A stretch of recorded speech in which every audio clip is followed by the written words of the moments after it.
I would like to now, we've got a keynote speaker coming up, introduce Professor Peter Austin. The topic of his keynote address is Language Revival, Language Ideologies and Language Rights. Peter Austin is Emeritus Professor, I probably slaughtered that word, sorry, in Field Linguistics, SOAS, University of London. His research covers descriptive, theoretical and applied linguistics with a focus on theory and practice of language documentation. He has carried out extensive fieldwork on Australian Aboriginal and Austronesian languages of eastern Indonesia and revitalisation work with Dieri, Aboriginal Corporation of South Australia, and Yinggarda, Bayungu and Thalanyji communities of Western Australia. He established the journal Language Documentation and Description and edited it for 18 years. Peter Austin started his linguistic career in Australia with visiting appointments at University of Frankfurt, Max Planck Institute for Psycholinguistics, oh gosh, I'm so sorry, I should have practiced. Tokyo University and of Foreign Studies, Hong Kong University and Stanford University. In 2002, the Humboldt Foundation Germany awarded him the Humboldt Prize, and in 2010 and 2018 the Humboldt Award. In January of 2015 he was awarded an honorary doctorate honoris causa by Uppsala University in recognition of his international work on endangered languages. He retired on the 31st of December 2018 after 16 years at SOAS, University of London. You can find out more and download his talks and publications at www.peterkaustin.com. So I really want to give a big welcome to Peter. He's travelled very far to be able to join us and has worked with many of us on Aboriginal languages. So welcome, Peter. I'll start by acknowledging the traditional owners and custodians of this land and pay my respects to elders past and present and to emerging leaders. And I give my respect to all of you who are here today. And as has been said before, have travelled many kilometres in some cases. So thank you for coming and thank you for your interest in this whole kind of area. I'll tell you a little bit about my background and then I'll move on to the talk in particular. So I'm actually from Australia. I was born and grew up in Gummerai country in northern New South Wales. And when I was a young kid, a young student, I was able to go to Moree and Boggabilla and Tamworth and work together with some people who could speak Gummerai language, and I did some a recording of that language, as you can see, 50 odd years ago, so a long time. Then I started work in South Australia with the Dieri community, and we've worked together. I've worked continuously with that group for the last 50 years. In fact, last week I was at the Burnt Museum working with a Dieri elder on materials that have ended up in their particular collection. And I also studied some of the neighbouring languages in that region, which is to the east of Katithanda or Lake Eyre. Then in 1978, I moved my focus of interest to Western Australia, and I have worked on various languages from the area between the Gascoyne and the Ashburton in the northwest of Western Australia, including Bayungu, that was mentioned before, and Bayungu is an important language because it's Hazel who is here. There's Hazel. That's her language, and I was lucky to study with Hazel's dad. And then since 2003, so for almost 25 years, I have been based in London coming back here occasionally to see my family and also to work with communities in South Australia and in Western Australia. So that's a little bit of background, but I'm not actually going to talk about any of that stuff today because Sue, who I'm very grateful for her and her team for organising this opportunity, she asked me to talk about the situation from a kind of global perspective.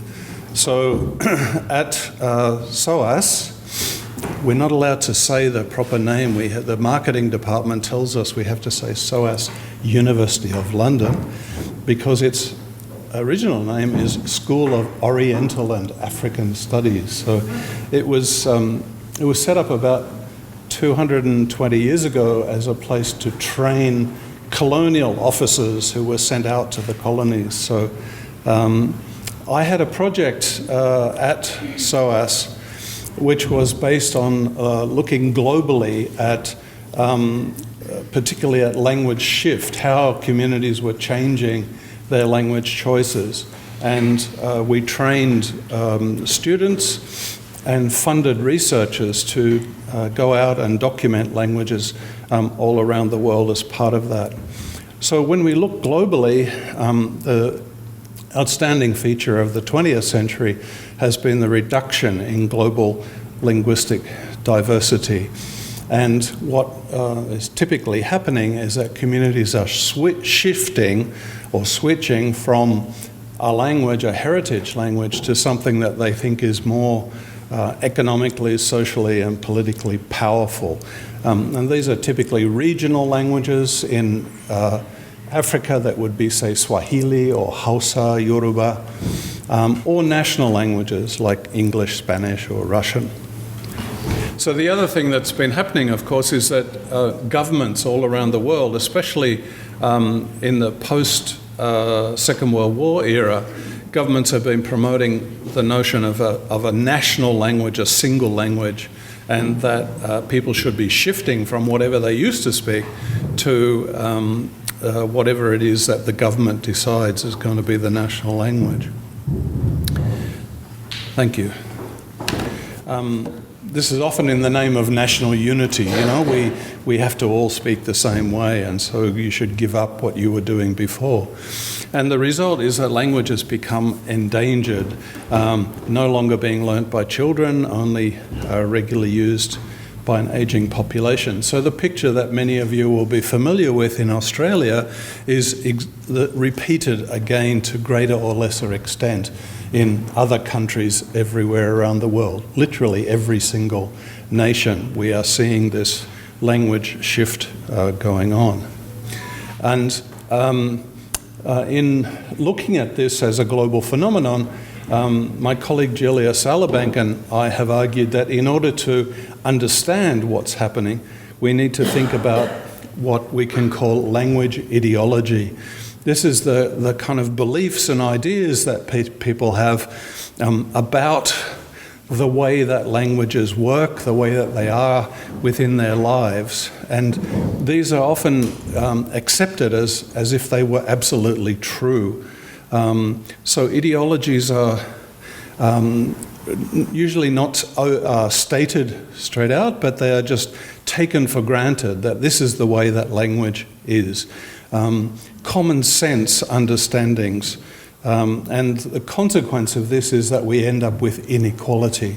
So in many places, if you go to places in India or in China, people will say, we can't write our language. We don't have a way of writing our language.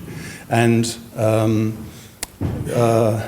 they are convinced then that their language is deficient in comparison to, say, Hindi or Mandarin Chinese.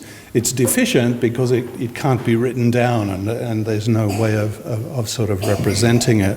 So they have a linguistic ideology which is that their language is somehow less or worse or bad or in comparison to some other language. And of course this kind of view, which is kind of common sense to them, results in social and linguistic inequalities. As we said, these kind of views have a foundation, and they often are very, very deeply held in terms of the ways that people perceive languages from two dimensions. Language practices, which is what do people do. Okay, so you might have a notion, our language is pretty useless, so because if you want to get ahead in the world, you better go to school and learn something else, some other way of speaking, because that'll get you a job and you'll be able to go on. Okay, so language practices as against language policies, and language policies are what people think they should do, right? So we shouldn't be speaking our language, we should switch over to the other one because it will be useful, it will be valuable in the world for us. So understanding how and why people shift from one language to another involves understanding ideologies and beliefs. Fundamentally, trying to explore what is it that these people believe about how they work, how languages work for them, and what they think they should be doing with them. And unfortunately, most of the literature and most of the noise that's been created in the last 25 years or so has been about death and dying and, languages disappearing and so on. The last speaker, etc. Okay? So a major factor in shift is negative attitudes, and people adopt these attitudes because of the power differences between communities and between speakers in communities. So you have hegemony of one powerful group over other groups, and this is often reflected politically. So the people who are in political power, their linguistic ideology dominates, and you get a notion that we are inferior, we can't speak properly, we speak slang, and so on.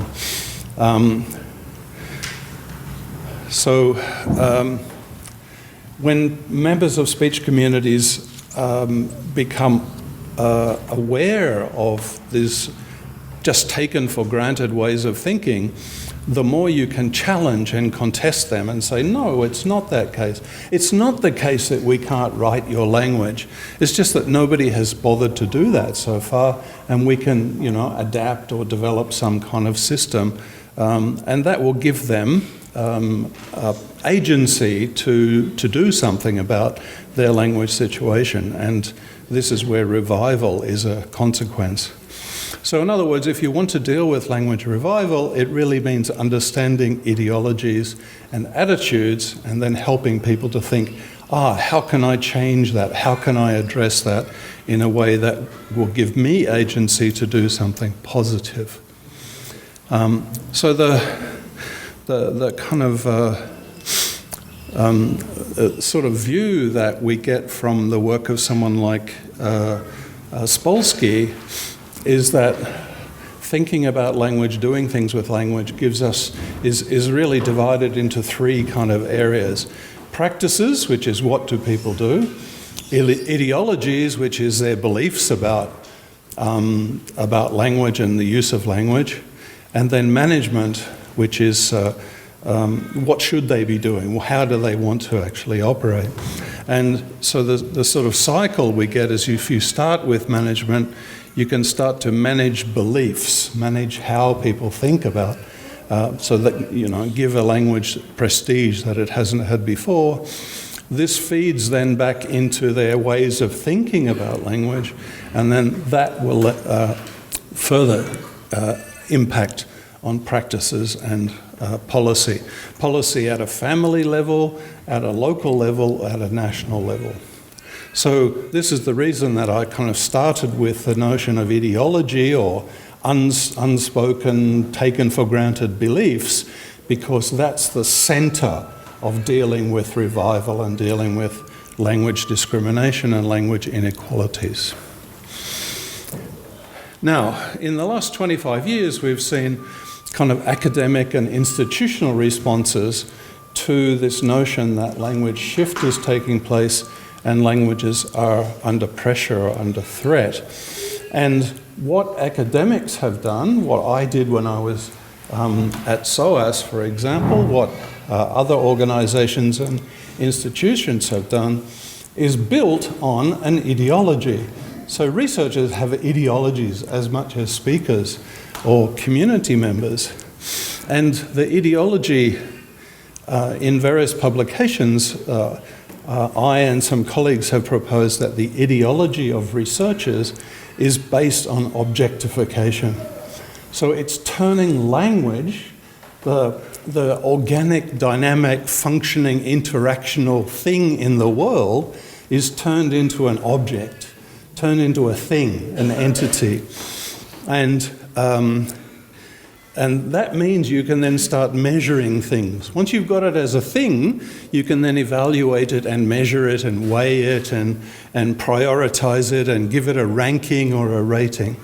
And that process is what we call commodification.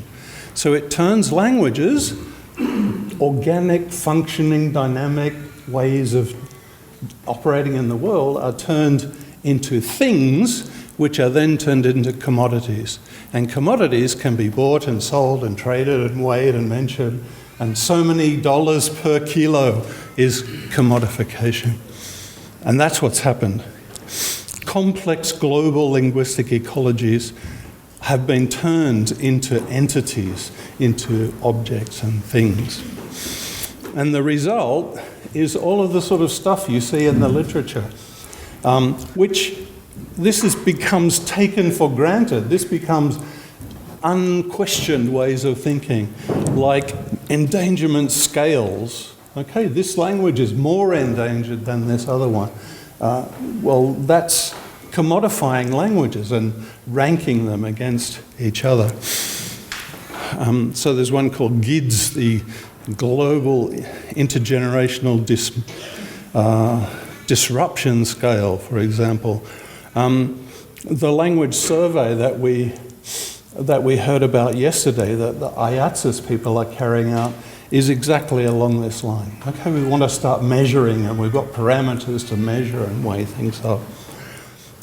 It results in maps and atlases, lists, UNESCO's famous intangible cultural heritage, hotspots of diversity, last speakers, media coverage of death. You know, there's always these media stories. Oh, so-and-so has just died and that was the last person to speak, whatever. This is an ideology that comes out and is unquestioned, and I want to particularly to question, or we want to question this as a way of thinking. Ethics checklists for people doing research are also commodification. So researcher goals and limitations. We have extractive models of researcher community interactions.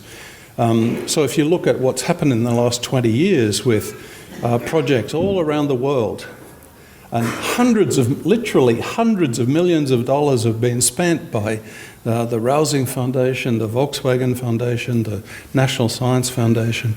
It's extraction. People have been extracting, collecting, taking from communities, and then if there's any sort of notion of equality, it's in terms of giving back. We're going to give you back something about your language.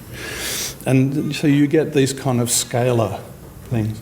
Look at the colours. This is from UNESCO. Look at the colour. Dead is black, right? So on. So these are an ideology, a way of thinking that we really should be challenging. And I know some people in different places have been doing so. And measuring and weighing and so on should be challenged as not being particularly helpful for understanding. Or here's the UNESCO Atlas of Languages at Risk, you know, all these black and yellow and green, not green, but endangered languages. Okay, I'm going to skip over this. So what was the consequence? For the last 20 years or so, we've had this language documentation. The idea of recording audiovisual samples of use or performances in some kind of contextualization to get a corpus, an archived corpus of materials. And these archives are now popping up around the world. So there's a large one which we had at SOAS, there's one in Holland, there are some in the United States.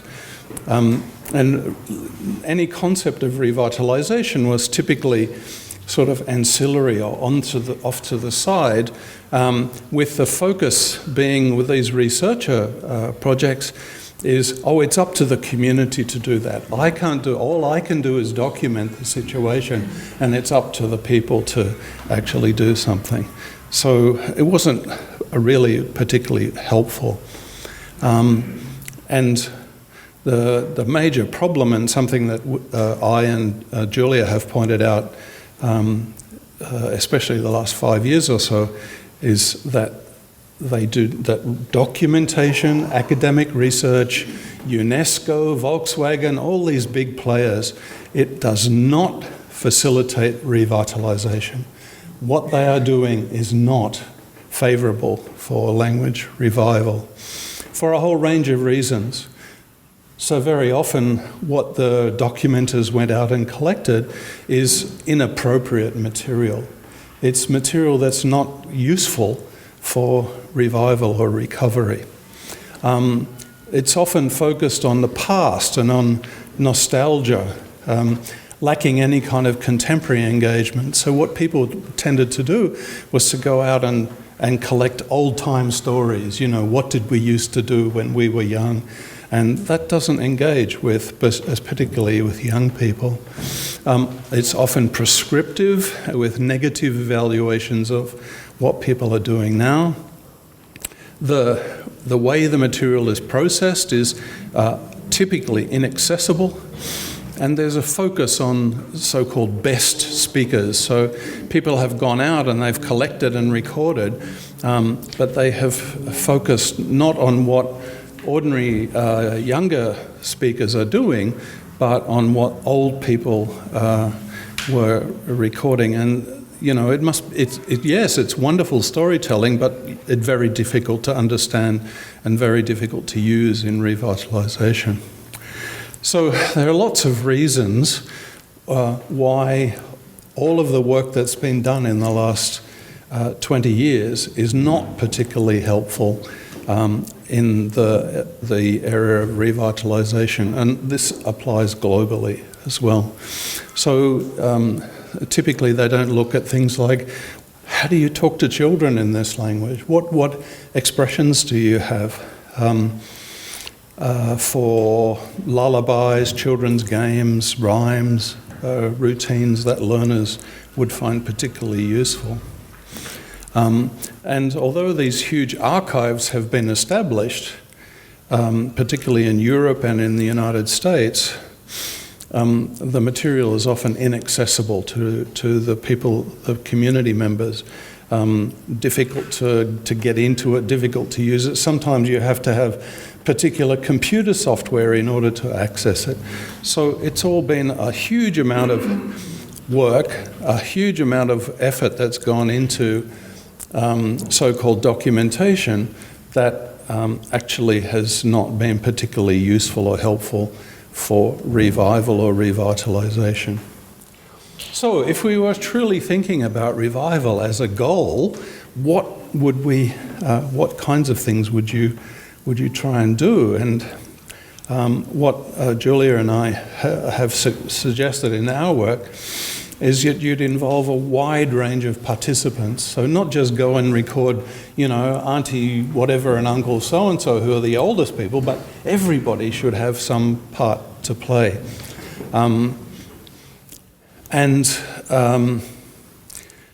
Collaboratively, in collaboration with the community, establish goals and outcomes, and do those in ways that make sense in terms of community-based genres of interaction. And I'll give you an example of that from some work of one of our students in the Pacific. You would develop local capacity, you would evaluate regularly, and you would aim for sustainability if your goal in doing your project was to help with revival. Another important factor, and I think quite a few people have been recognising this recently, is that language should be just one part of wider socioeconomic concerns.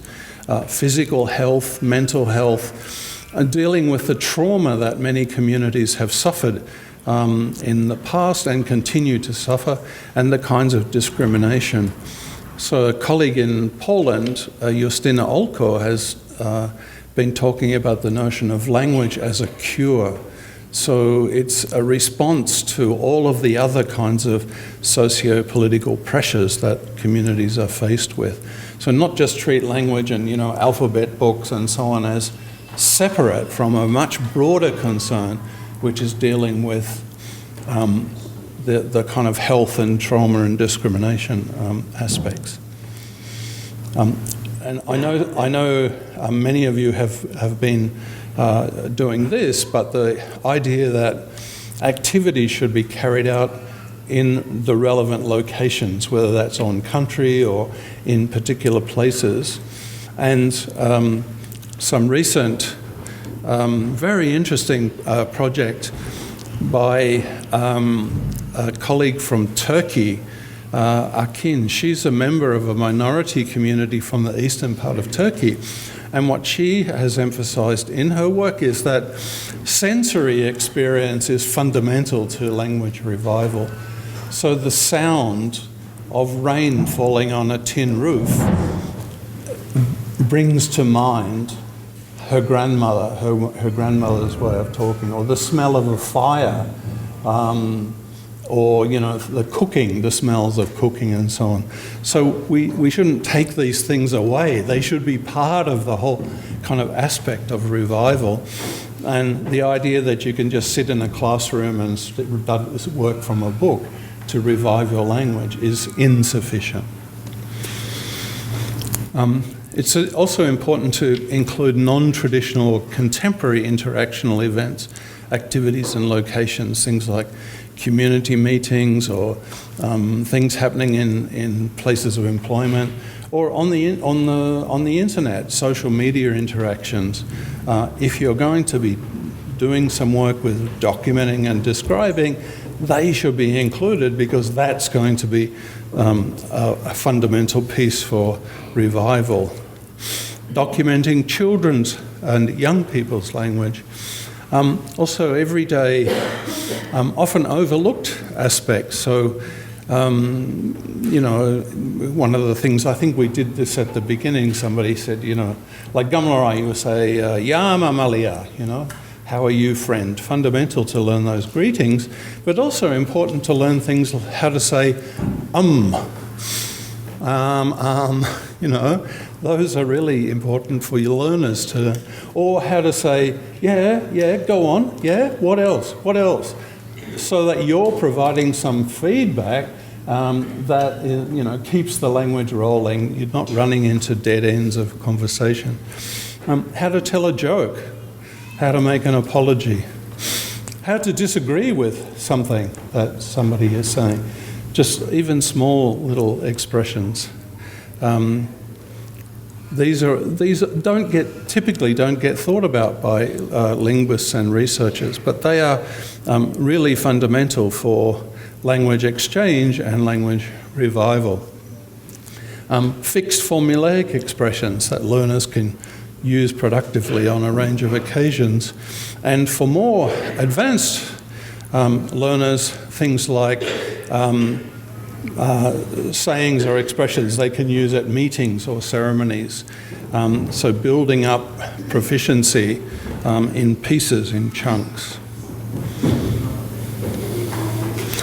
Okay, and we should document all of these kind of things in their contexts.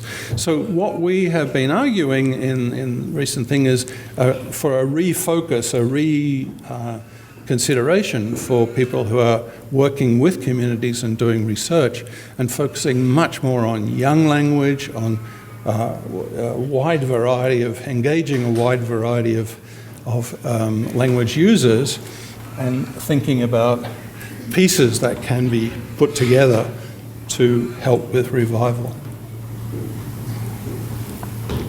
What time am I supposed to finish, Sue?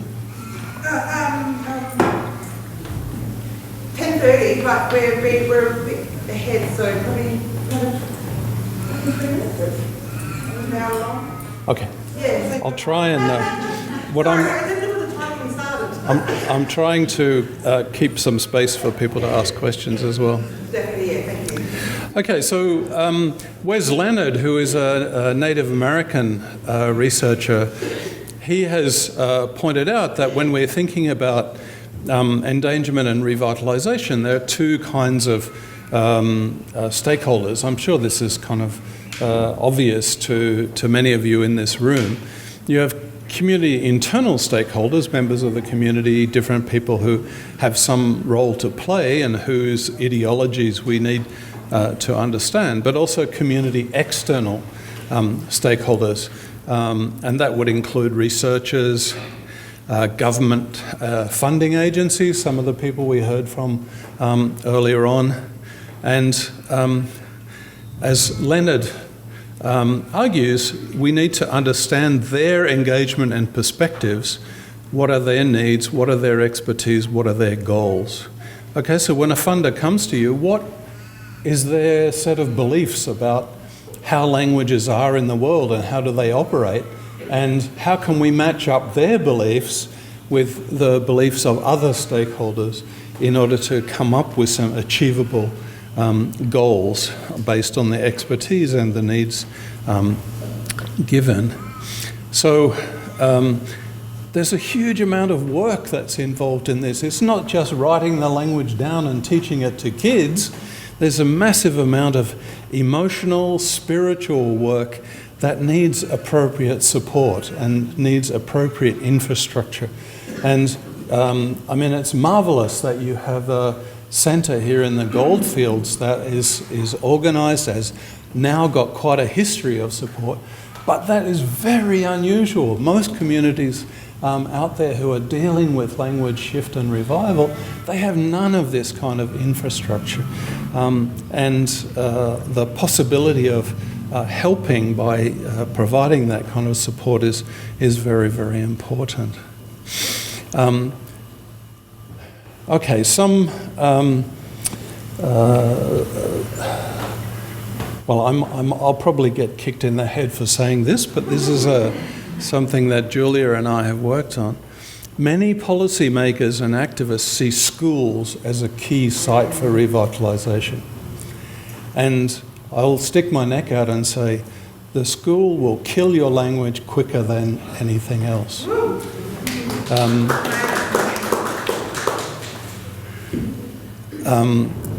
There's also increasing evidence from research around the world that shows that children see language revival and language recovery as located at the school.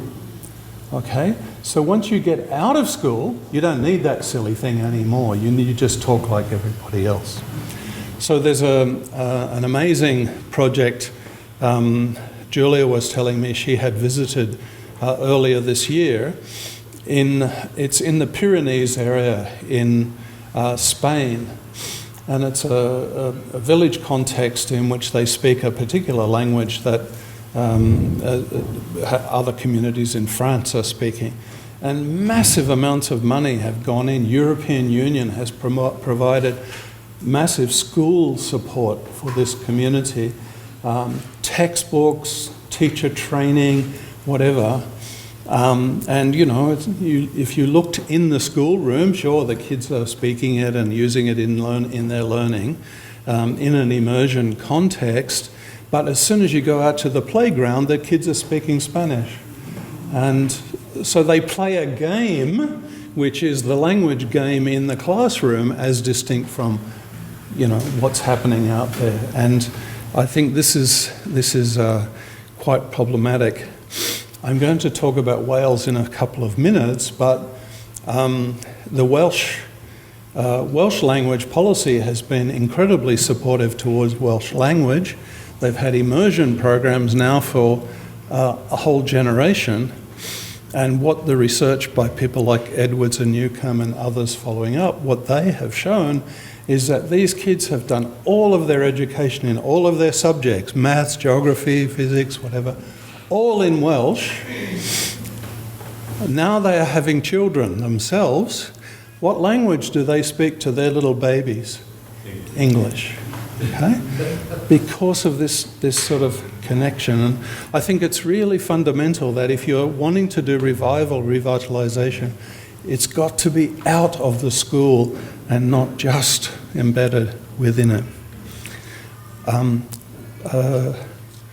James Costa's work with kids in Scotland learning Gaelic and children in France with Breton, what he's shown is that the kids have very low motivation for learning Breton, learning Gaelic. Why? Because they feel their parents are forcing them to do it, right? They're being sent to school, having to learn this thing in school, but they don't care about it. It's not meaningful to them. They can't relate to it. So we need to adopt a more holistic approach that engages post-education youth and adults and take the language out of the school context. So the Dieri in South Australia, they have sausage sizzles. The Arabana are running on-country weekends, and there are a range of activities happening all over in Australia. The Miami from in the US, they run campouts. They take the kids out camping, try to use as much language as possible. So there's sort of ideology of revival that is predominant in many places, and that government policy makers tend to push, is that language revival is in the school. And we believe that's not the case. It is one locus, yes, but you've got to look at a more holistic response. And also look more holistically in terms of things like community health and the environmental responses. And I actually feel slightly positive about this because there's just been an announcement. The European Union has decided to fund a huge project. I mean, we're talking hundreds of millions of euros to run from 2026 to 2030, and what they want to fund is looking at resilience and intangible heritage for people facing ecological, cultural, economic, social and linguistic change. So the mindset now with institutions, organisations like the EU has shifted towards more holistic understandings and bringing together health, environment, social change, and language change. And I hope that eventually UNESCO and other major international players will get the message that things should be done in a different way. Okay, so let's look at a couple of case studies since Sue asked me to give you some broader perspectives. Yesterday we heard the minister who spoke briefly, and he actually said one sentence in Welsh, which I thought was kind of cool. So what happened with Welsh is due to the sort of views of the minority, that is the Welsh-speaking population, and the majority, English speakers, due to the sort of set of assumptions and ideologies that were present from the end of the 19th century onwards, there was a view that Welsh was a backward language. It was the language of people out in the countryside. It wasn't the language of the modern world. If you wanted to get a job, if you want to get ahead, you should leave Wales and go to work in England, find a place there and speak English. So people sort of started realising in the 1960s that the numbers of speakers of Welsh was declining, and that it was an ageing profile of sort of older people, and younger people were switching to the use of English. And the first kind of response to this was 1993, so not that long ago, basically one generation, which argued it was the introduction of the Welsh Language Act, and the argument there was that Welsh and English should be equivalent. If you're in different kinds of public spheres or government, you should have access to them in Welsh and in English. Okay, so if you want to go and see the doctor, you should be able to have Welsh and English as alternatives. If you want to go to the library, then the library catalogues should be in Welsh and in English and so on. And that was the beginnings then of immersion schooling.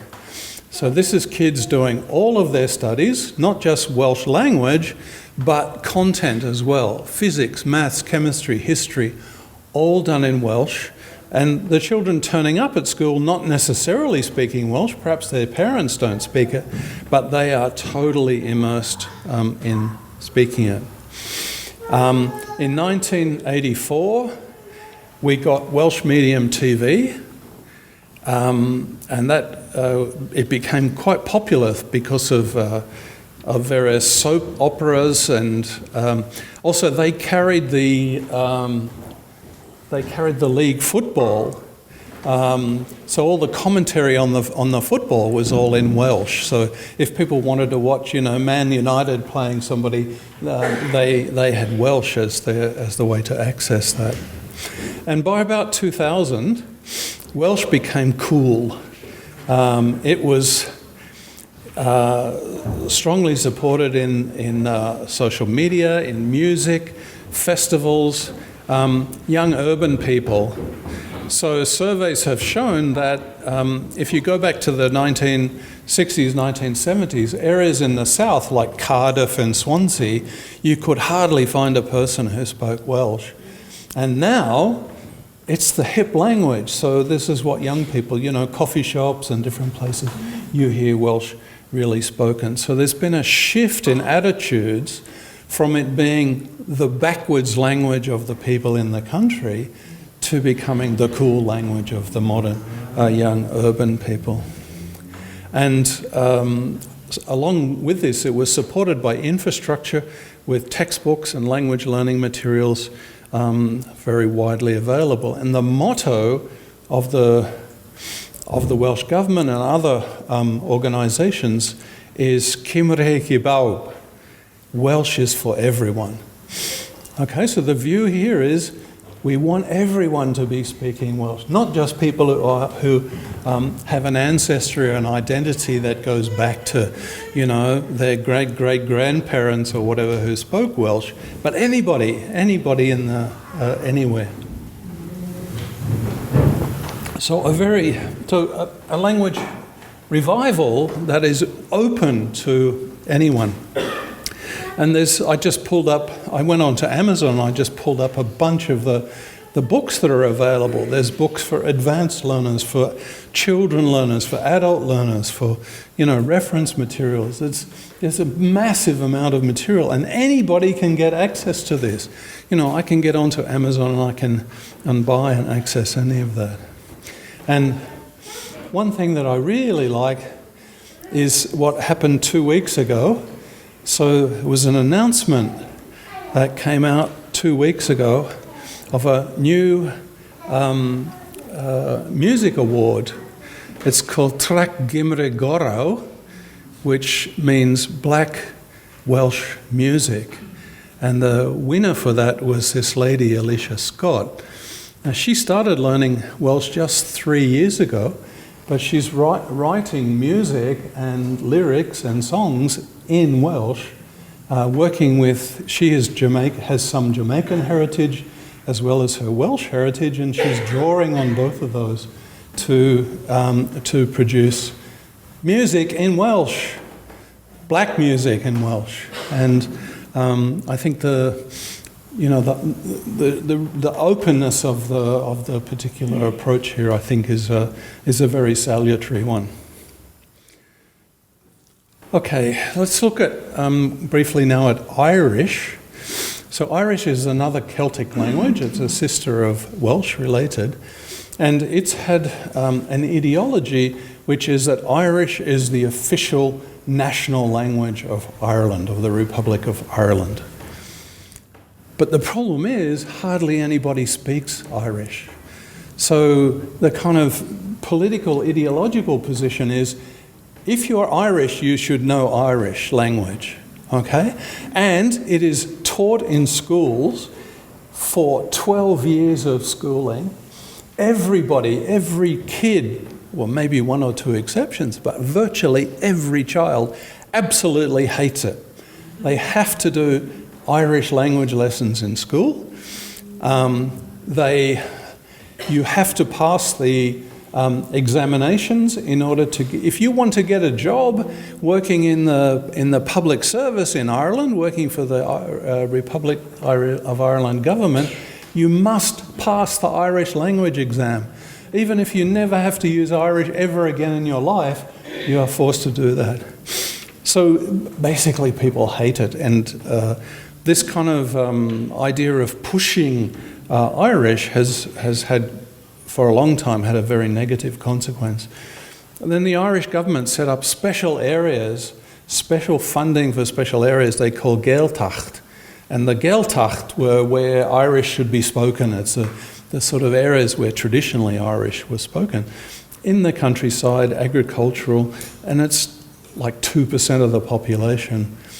And surveys over the last decades have shown that there's special areas with, funding going in and strong support and schooling. The numbers of speakers are continuing to fall. So speaker numbers continue to decline, and you can see of the millions who live in Ireland, only a few, 50, 60,000 speak the language. Now, notions of revival started in the late 19th century, but in the 20th century, they were very much connected with music, with Irish music. Some of you may be old enough to know bands like Clannad or the Corrs, the Corrs, young people who were singing pop music in Irish, and lots of cultural festivals. And like we saw with Welsh in the 21st century, Gaelic became cool, particularly amongst the educated urban elite. And what they set up in the cities, in Dublin, for example, were Gael Scolina. These are Gaelic immersion primary schools.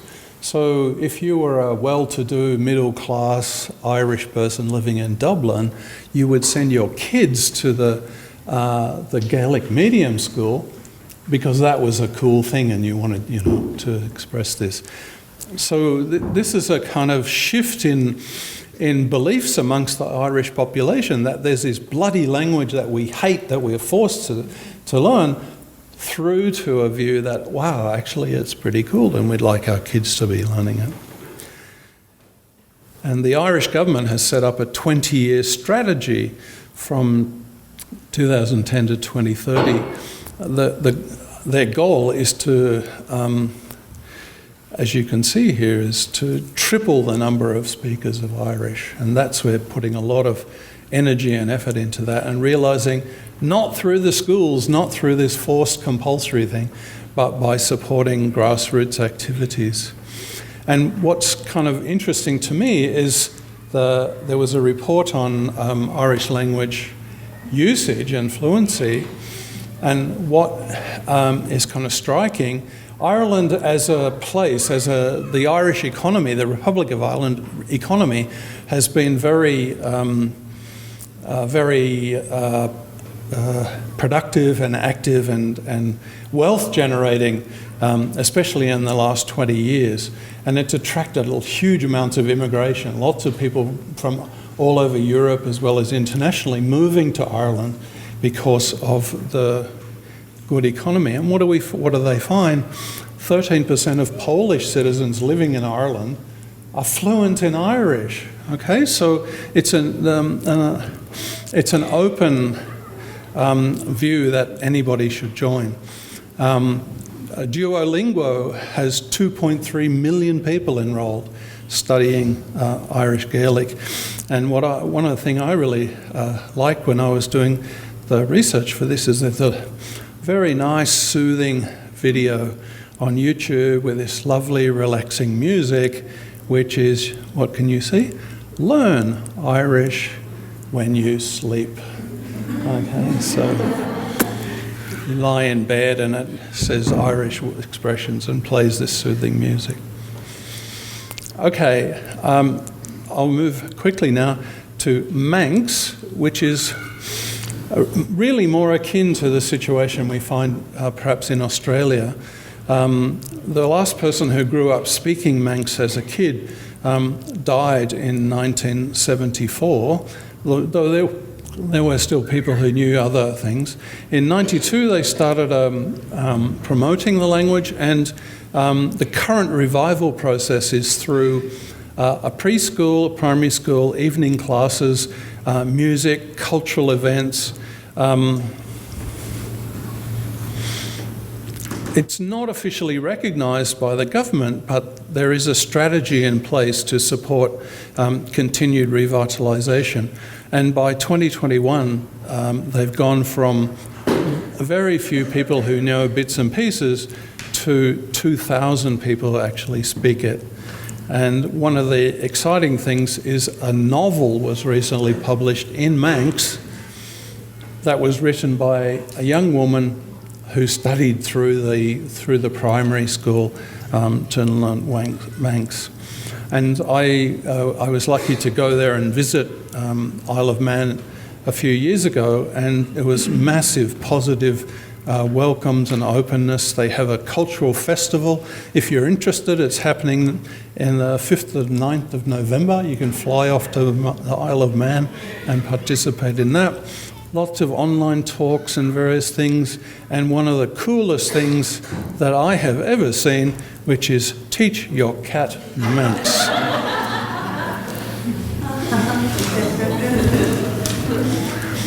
Okay, if we move away from Europe, what do we see? Now, in Africa, we have a third of the world's linguistic diversity, and it's impossible, even in an hour, to survey the whole of Africa. But there seems to be a distinction between what's going on in North Africa, where you've got domination by Arabic in particular, and the shift away from smaller minority languages. Similar to the sort of thing that we're seeing in Australia and other places. In sub-Saharan Africa, typically communities and conversations are multilingual, and we don't get hierarchies of language. So the situation there is quite striking in comparison to what we know from Europe and what we find in Australia, for example. Languages cover larger or smaller areas, and people use them according to where they are and who they're interacting with. The colonial languages like English and French only have a very tiny role to play, and usually only with educated elites in the urban areas. Rather, what tends to happen is that language use depends on the particularities of the situation that you are in. And so researchers who've worked in Cameroon and also in Senegal, what they show is a language ideology that we could call indexical language ideology. So if I meet somebody and I figure out that they speak, let's say, Manding, then I will choose to speak to them in Manding as a way of indexing, oh, I'm a friend of yours, I'm somebody who you should interact with positively. So, not because Manding, I identify with Manding in any way. So this notion that language is part of your identity is what we could call an essentialist linguistic ideology, or a constructive ideology. What happens in sub-Saharan Africa most frequently is that language choice doesn't give you your identity, rather language choice has to do with indicating or indexing the relationships that you're currently engaged in. Who are you trying to connect with? Who do you want to, who do you want to be seen as, and so on.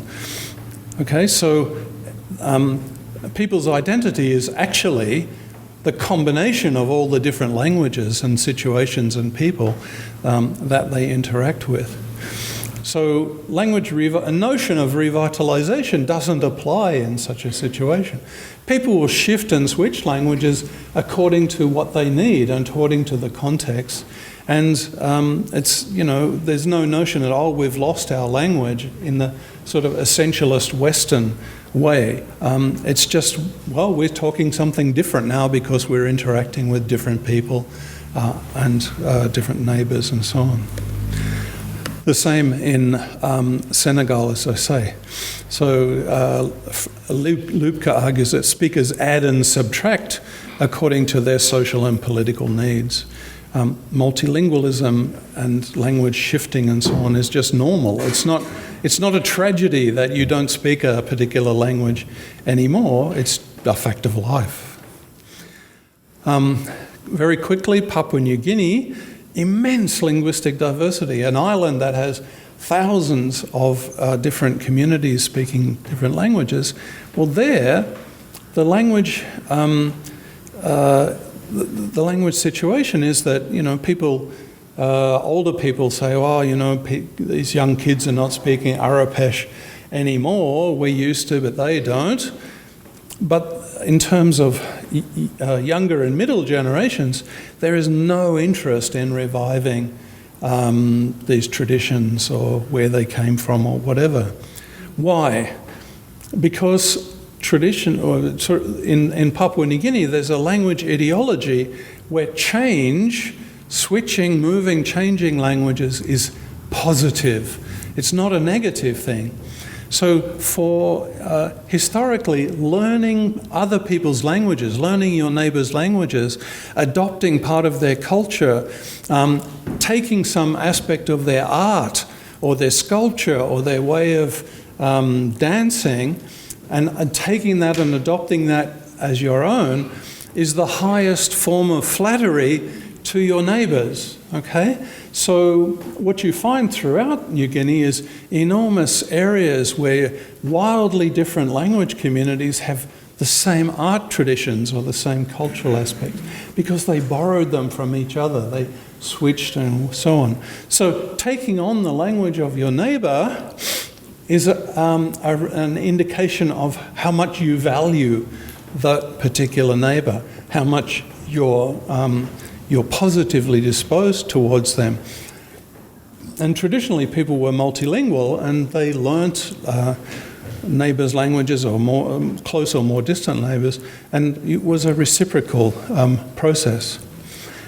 What's happening now, however, is that it's a one-way, one-directional process. The hierarchy has been introduced of the cash economy, jobs, education, and Christianity. And this has resulted in taking that language ideology of learn the outsider's language as a positive thing has now become learn Tok Pisin. Okay, so from something which was a dynamic interchange that resulted in language maintenance over centuries has now become, the same ideology has now led to a one-way street, the spread of Tok Pisin. And my friend Lise Dobrin has been working with Arapesh people for 30 years, and she's seen an amazing shift from people in the villages speaking Arapesh to now virtually nobody speaking it, just one generation, because of the power of Tok Pisin as an indicator of money and jobs and urban living and Christianity. You can be saved from being a heathen if you speak Tok Pisin. So here what we see is an ideology of adopting the outsider's way of speaking has resulted in loss of the insiders talk. And what Papua New Guineans want in return is things that they value, not languages. They don't want their languages. They don't want to have Arapesh in the schools. What they want are English lessons. They want ongoing relationships with outsiders. They want money, paid work, things that bring prestige and dollars or kina into their villages. Okay, so if you talk to Papua New Guineans, do you want a dictionary of your language? No, we want you to teach us English, because that's going to be the way for us to get money. A similar lack of concern is also found in South Asia. Again, I can't cover all of India, Pakistan, Bangladesh and so on, but what we see when we look in India in particular is that people work really hard to change identifications. Okay, so the Indian Constitution has a listing of the different kinds of people who live in India. Okay, and one of these classes is called scheduled tribes. So in the Constitution, there's a list of who is considered to be a tribal person in India. The term in Hindi is Adivasi. There's also another category which is called other backward classes, right? These are the terms that are used in India, tribes and backward classes. So if you are classified as an OBC or an Adivasi, you are entitled to special treatment by the Indian government. Scholarships for your children. There are reserved places in the Indian public service for people who are OBCs or scheduled tribes. Okay, they hold so many jobs for these people.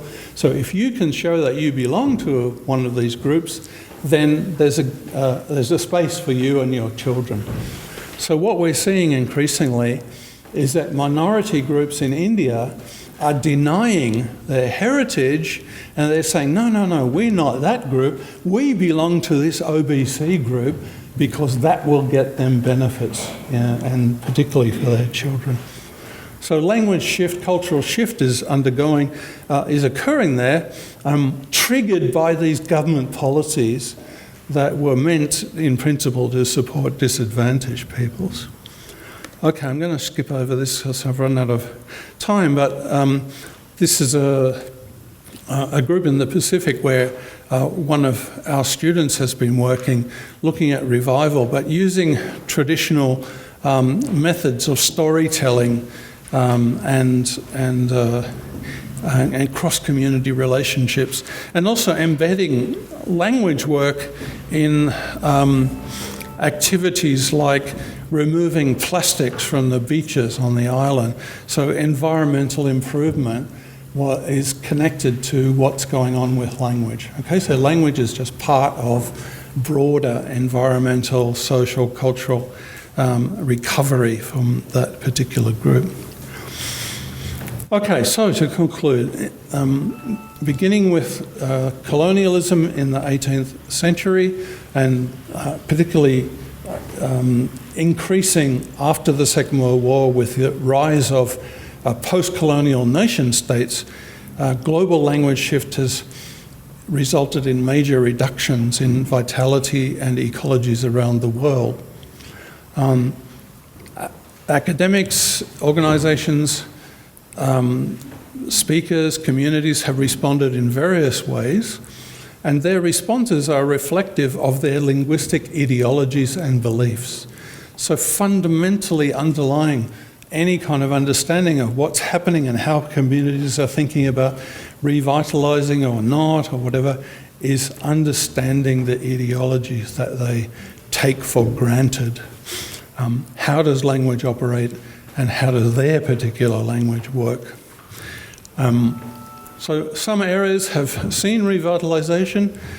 Australia is a case in point where there's lots of revitalisation activities. I think we heard 120 groups in New South Wales alone. But attitudes to revival are highly variable at the individual level and at the community level. If you look globally across the world, they're very mixed goals and very mixed outcomes in terms of revival. And that's kind of my final punchline is there is no one-size-fits-all, no magic solutions that apply to all people everywhere. Thank you very much.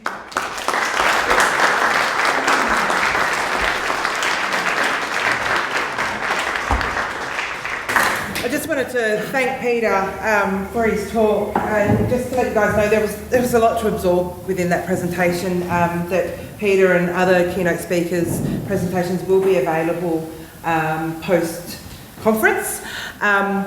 Could I also speak to some reflections and poke me if I'm off?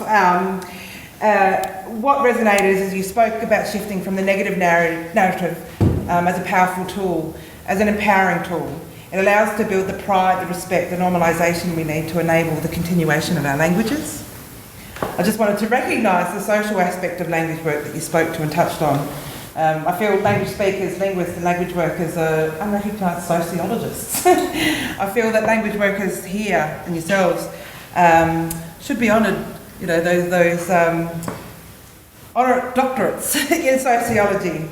You've empowered us with the Western technicalities, research and knowledge we need to consider to be able to mould and to use. Our collective advocacy on the need for language resourcing has been getting stronger, and I think your talk and what sits within it strengthens that as well. As much as what you said simply about focusing on schools as a revitalisation opportunity is dangerous, it is, it's true, we do feel that. And we feel we also need to look on the outer family units, language communities, and at that holistic approach that you spoke to. Many languages advocates have been calling for this for many years, to equip and empower language communities, not just schools, which is a key focus. It's great to know that there, again, is the evidence to support this. So I just wanted to offer, before you run as well, there's some time for questions, if anyone's got some. A thank you gift from us all for the long travel and that as well, the knowledge that you shared with us, your research and your findings. Thank you. We're very honoured. So just want to put it out to the crowd. Any questions? Yes? That was an absolutely mind-blowing, amazing talk, so thank you so much. My background is biopsychology, audiology, auditory processing, narrative therapy and community work. And coming from the point of view of hearing loss and then poor auditory processing where there's a history of hearing loss, something that I feel is a missing piece in all of that is a very Western perspective on we need to build up listening skills, and I have not come across any research or resources on investigating Indigenous perspectives and knowledge and skills and what the Indigenous peoples all over the world can share with us about their skills and knowledge around developing listening skills, which of course is so related to hearing and language acquisition. Have you encountered anything like that in your research? You're really way outside my areas of competence in that, I'm afraid. But I have a very good friend of mine who's Professor of Deaf Studies at Birmingham University, and I can give you his sort of contact details. I mean, they face enormous challenges, and the notion that deafness is a disability or a handicap or whatever is something that they are fighting on a daily basis.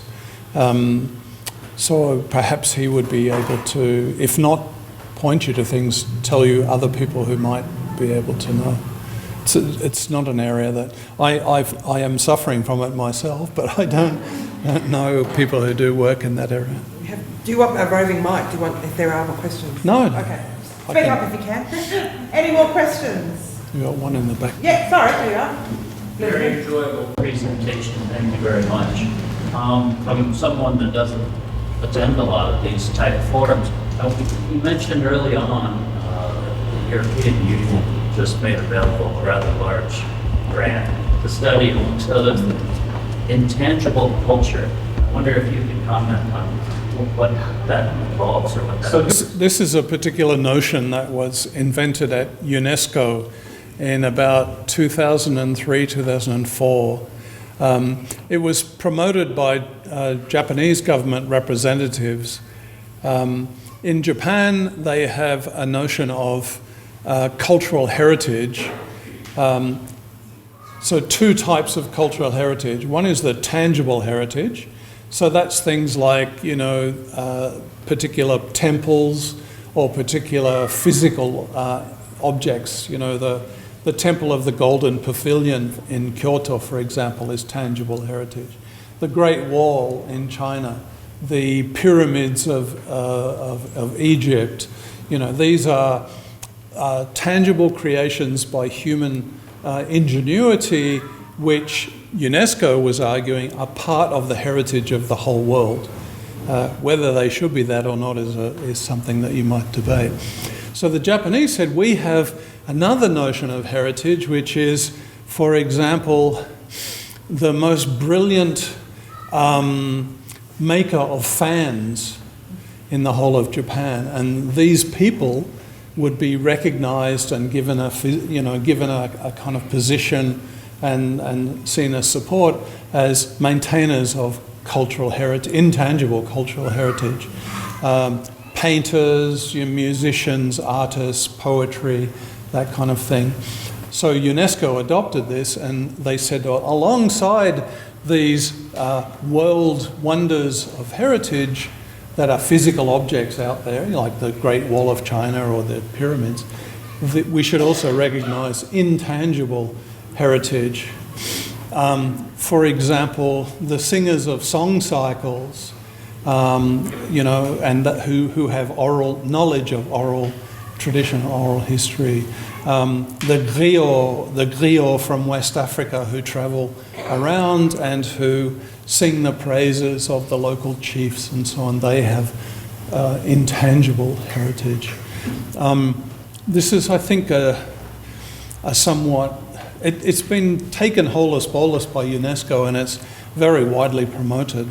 But some of us have been rather critical of that as a notion, as a concept. And it's sort of what I was starting off with when I talked about objectification and commodification.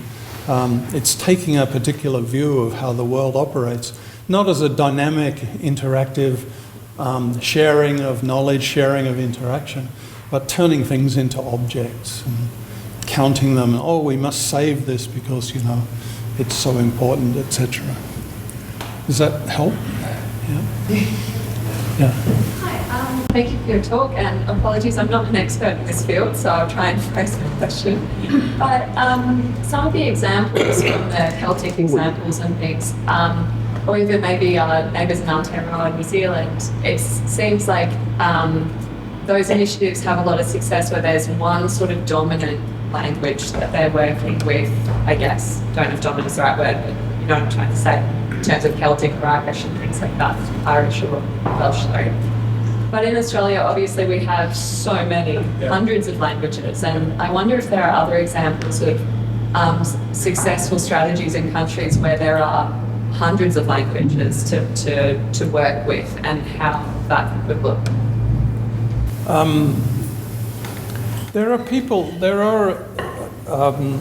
I know exactly what you're talking about, and you're right to identify that as being a significant variable. So South Africa, post-apartheid independent South Africa, declared, I think, 10 nationally recognised languages. So not just English and Afrikaans, but Xhosa, and Zulu and so on.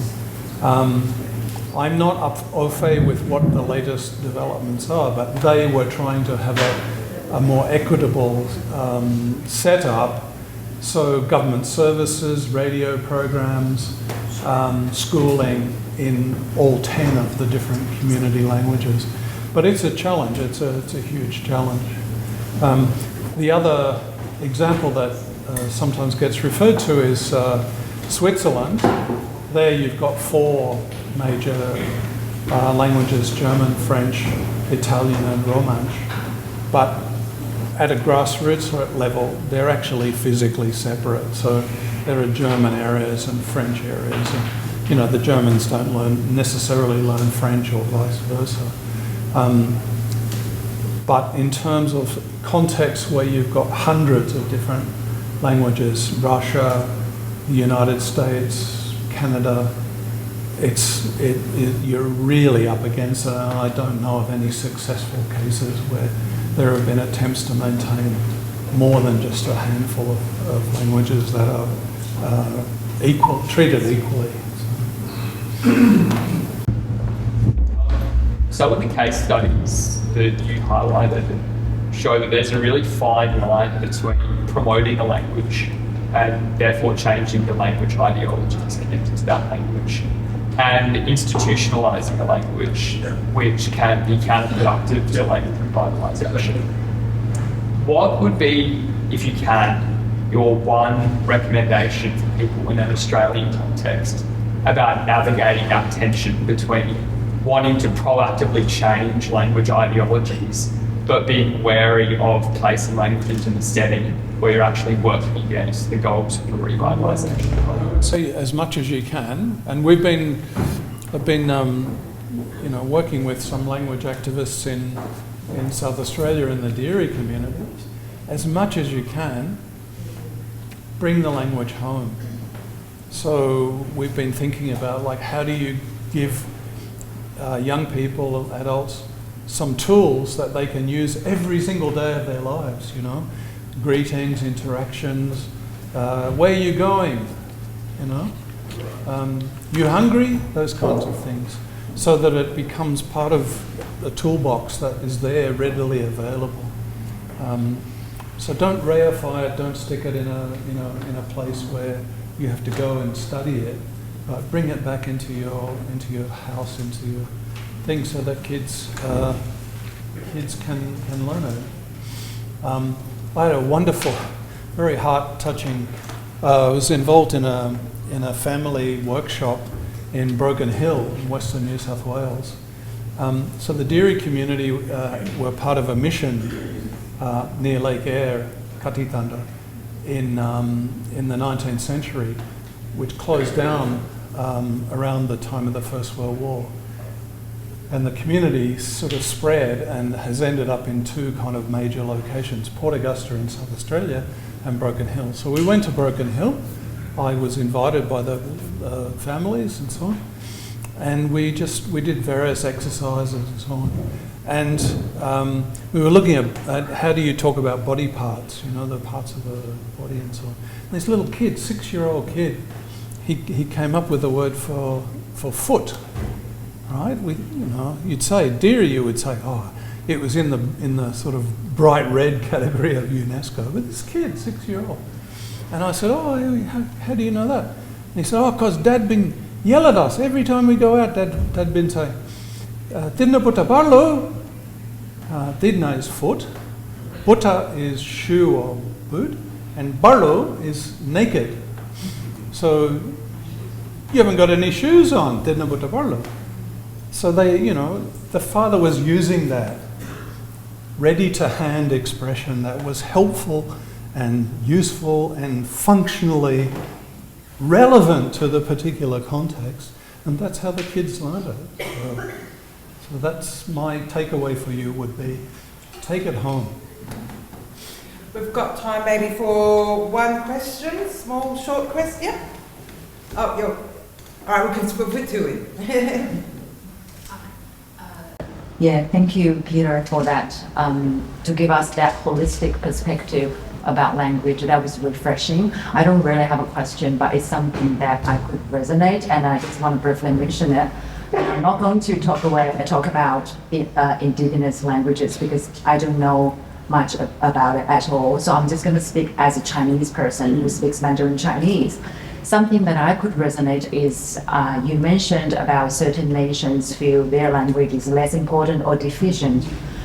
I could resonate with that because I think started about over 20 years ago in China, learning English has become so popular even now. It was such an important thing for every family you could see that if we have a white person or Caucasian walking on the street, then everyone would be looking at him or her, and then the family, if they have the kids around, they would say, go over there to practice your spoken English, say hello, have a little conversation. So some people might find that annoying, and some people might find that hilarious, right? Depends on the day and the mood. So, and then I go back to China now, that's still the case. Learning English has become so popular in the past over 20 years, but in the meantime, I feel like we have put less emphasis on our own language, Mandarin, learning about Chinese history and culture and Confucianism. So I thought, I'm not sure if that's, the right situation, but like you said, that's just how things develop, because English has become the powerful language, the most powerful language in the past few decades. And I can relate that back to doing translation and interpreting. So I also do relief training, for interpreting students. And quite often I find that they are focusing on how to interpret English. How do I improve my listening skill of English or even different English accents? But in the meantime, the Mandarin is less fluent. The Mandarin is less idiomatic. We are losing our own language, especially when living in a foreign country. So that's one thing I've noticed. And another layer I could relate to is dialect. Like I speak Mandarin Chinese, but I'm from Henan, so I speak Henanese. But I've noticed my nephew, my niece, they don't know how to speak Henanese, because the grandma would be speaking broken Mandarin to them, because that's what the school wants. They want them to speak Mandarin. We have various dialects, Shanghainese, Cantonese. Cantonese is such a big language, and recently I've heard from my friend that Xi Jinping, our president, is going to implement a new policy that not allow Cantonese speakers or announcers in their provisional TV to broadcast news and stuff. I haven't Googled it, so I'm not going to comment too much on that. If that's the case, I think it is sad, because it's the culture and identity, and Cantonese is such a big language. But then again, just to end there. Sorry, we're just going to have to wrap up. Thank you. That's just Peter's here the whole week. He's here for a few days, so please definitely have a yarn with Peter. That's would you like to? Yeah, quite cool. Yeah, sure. So my name is Penny Tuck. I work as a classroom teacher at a school in Goldfields. I also do two-way science, which connects the language and culture. I just wanted to say, through revitalising our language in the Goldfields region with the one-stop language, one of the things that we do here, we go through the education department offers courses through to do language. We have some language training from other places at this conference today. I just let everyone people know that the trainees are Aboriginal people from in Kalgoorlie. We have 7 primary schools, and every primary school today have language in their classrooms. We also have our areas, we have another 3, so that's 17, and we have 5 graduating this week as language teachers. So we're revitalising our language in this area through education. And I believe it's a real powerful tool, and it helps reconnect our children to their culture and to our language. I also like to make a comment in support of that. Sure, my name is Field Linguistics, and I'm the chairman of the Field Group. And we have 12,000 members of our tribe, and we have established our own school as a language school. And I haven't heard one of our people leave the school and say that they hate the language. In fact, they say. So I think. Thank you guys for your comments, but I do want to. Yeah, it is definitely. Look, I don't think Peter was detrimising the importance of schools and the opportunity that is schools in part of the revitalistics of languages. But what I think was spoken to is that there also needs to be the focus on the outer. So we absolutely agree, and it's great what's happening within the schools and the education department. From a state perspective at least, I can't speak to international perspective. But what is happening, unfortunately, where there are other language communities that don't have the luck of having these languages spoken within schools or language teachers being taught, passed through with the qualifications,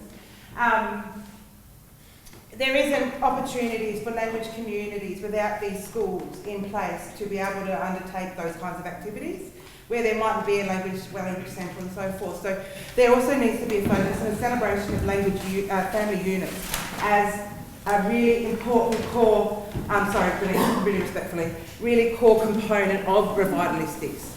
Families need to own, language communities need to own their languages. It's not, school's an aspect of the whole big picture, absolutely. And that's what Peter was definitely saying. So look, I really respect and thank you both for your commentary on that. Denise, I'm sorry we're running out of time, but Peter is here. Have a yarn, I'm sure he's, easily willing to have a yarn. So please, thank you.